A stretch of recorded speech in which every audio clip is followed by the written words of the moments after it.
is the story of an American air operation. One small campaign in the greatest aerial offensive of this war. In a sense, it is more than the story of a military operation. These planes, high in the skies over Germany, were a symbol of the unshakable unity of the Allies in their determination to fight together until victory and peace had been achieved.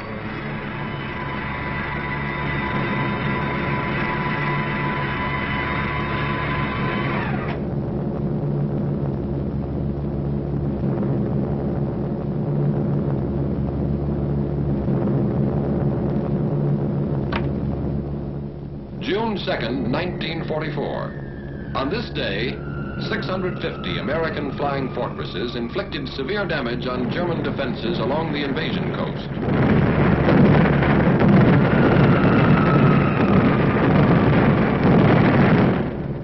Farther north, 300 American liberators bombed military installations in German-occupied northwestern Europe.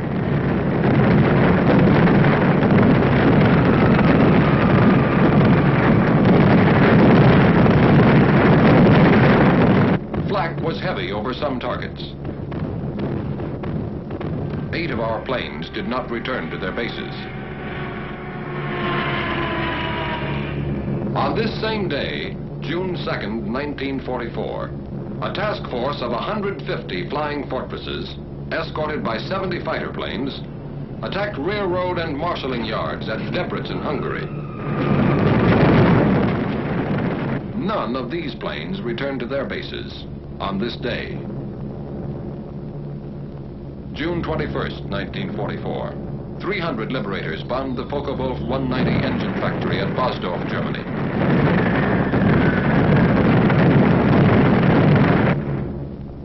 An hour later, 800 flying fortresses attacked targets at Berlin, Germany. Damage was inflicted on railway stations, freight yards, and factories. Bombs were also dropped on the ministries of war and propaganda, as well as Gestapo headquarters.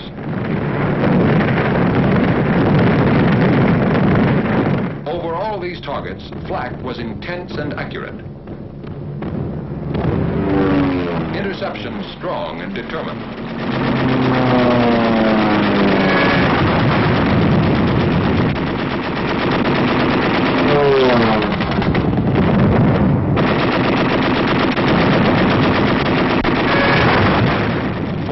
German planes were shot down.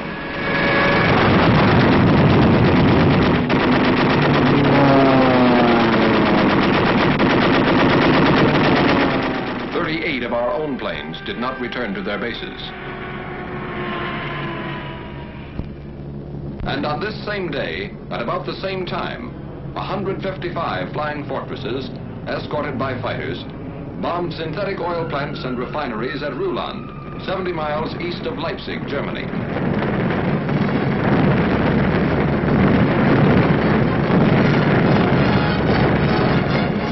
As on June 2nd, none of these planes returned to their bases on this day.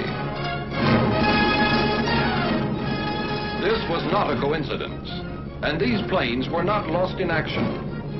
This had been decided 6 months before, on December 7th, 1943, when at Tehran, the leaders of the three major Allied powers had declared their complete agreement as to the scope and timing of operations from the east, west, and south.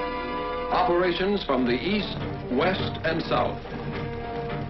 Operations on land, on sea, and in the air. The USSR agrees to furnish bases in Russia for the use of the U.S. strategical air forces in Europe, such bases to be used for shuttle bombing operations. Operation Titanic. Shuttle bombing. With American air bases in Russia, our bombers based in England and Italy could attack objectives in Central Europe, the Balkans, or Eastern Germany, land in Russia, refuel, reload, and bomb additional enemy targets on their return trips to their home bases. Operation Titanic. A triangular superhighway in the sky. With shuttle bombing, flying distances from England to some extreme points in eastern Germany and Poland, and from Italy to some points in German-occupied Hungary and the Balkans, would be reduced by a third. Reduced flying distance means reduced danger. For while planes on the shuttle route would have already landed, planes making the round-trip run still have to face flak, interception, or engine failure. With shuttle bombing, strategic targets of importance to the Red Army could be bombed by American planes operating from Russian bases. With shuttle bombing, Germany and the Luftwaffe could never be quite sure where the next Allied air blow was coming from, or going to. With shuttle bombing, the coalition land war, crushing the Wehrmacht on 3 fronts, would take wings to become coalition air war, and there would be no target in Germany or German-occupied Europe American planes could not seek, find, and destroy. These were the strategic purposes of Operation Titanic. The task of achieving these purposes was assigned to Lieutenant General Carl A. Spaatz, Commanding General of the United States Strategic Air Forces in Europe, and became the responsibility of Major General Frederick L. Anderson, Deputy Commanding General for Operations. In 4 months, the new bases were to be selected, constructed, supplied, staffed, and ready for use. A problem in men, materiel, space, time, and secrecy, requiring food, gasoline, bombs, ammunition, trucks, jeeps, steel matting, and more than 20,000 tons of other equipment, to be shipped by convoy from Liverpool and other British ports through the North Atlantic and Arctic Oceans. 2,000 miles of submarine-infested waters.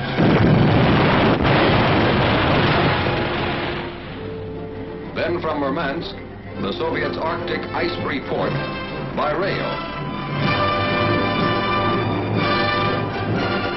An additional 2,000 miles. Radio equipment to be flown by ATC from the United States to Russia. A distance of 5,000 miles. Oil and more gasoline by tank car from Iran and British surplus stocks in the Middle East. 3,000 miles. A task force of expert ground crews transported from the United Kingdom to Cairo through the South Atlantic and the Mediterranean.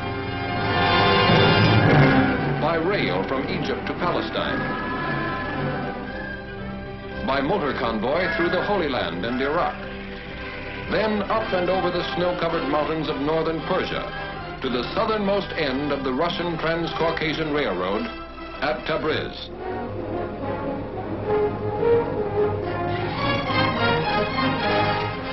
Finally, by special train over the Caucasian Mountains to their new headquarters somewhere in Russia. A secret journey of more than 7,000 miles. By the end of 4 months, the bases were ready.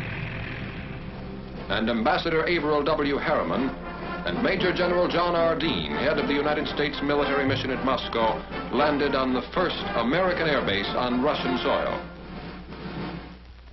Now, with preparation and organization completed, the task of transforming theory into reality was assigned to the 8th American Air Force, based somewhere in England, and the 15th Air Force, based somewhere in Italy. Early in the morning of June 2nd, crews of bomber and fighter commands of the 15th Air Force were assembled to be briefed for a special mission. A special mission for pilots, navigators, bombardiers, and gunners.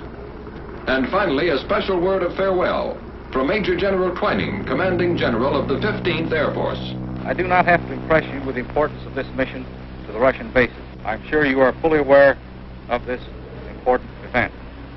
I would like to mention one thing about which you must be very particular. That is your conduct while at these Russian bases. Be soldierly and neat at all times. The Russian is a fine soldier who appreciates results and one who does not understand big talk. Wish you the best of luck. Goodbye.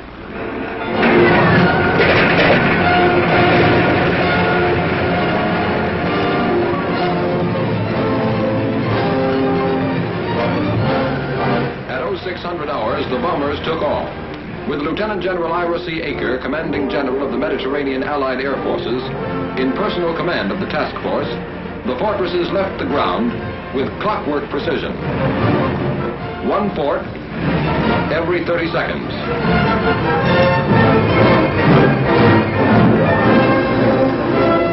At 0630 hours, their fighter escort followed them into the air.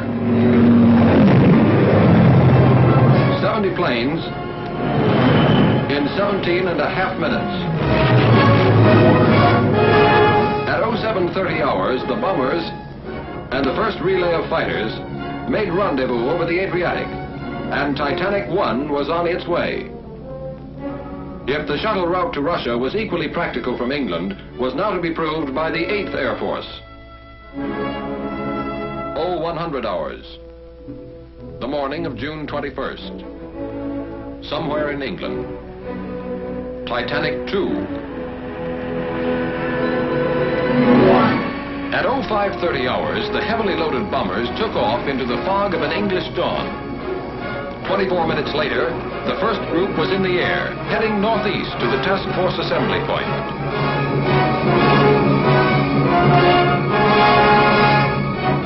At 0800 hours, 2 by 2, the last relay of fighters left the ground.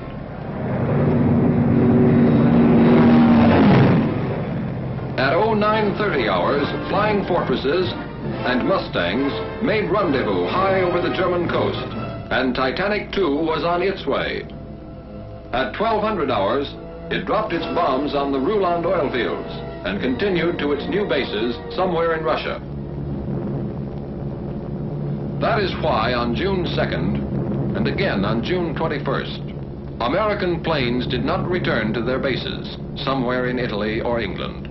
For on each of those days, their mission was still unfinished. In a sense, it had only begun.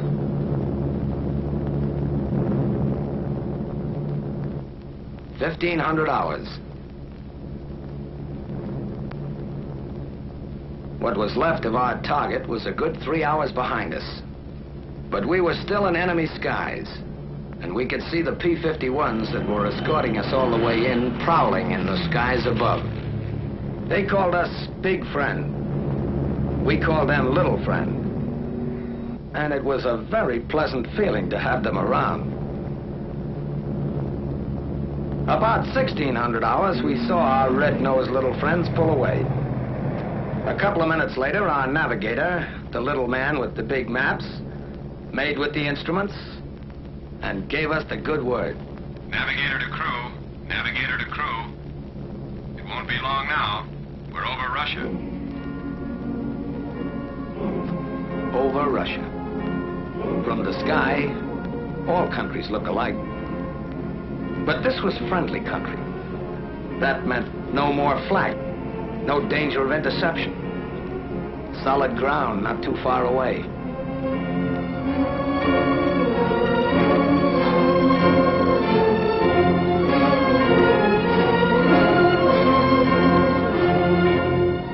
It meant a new country, a new people.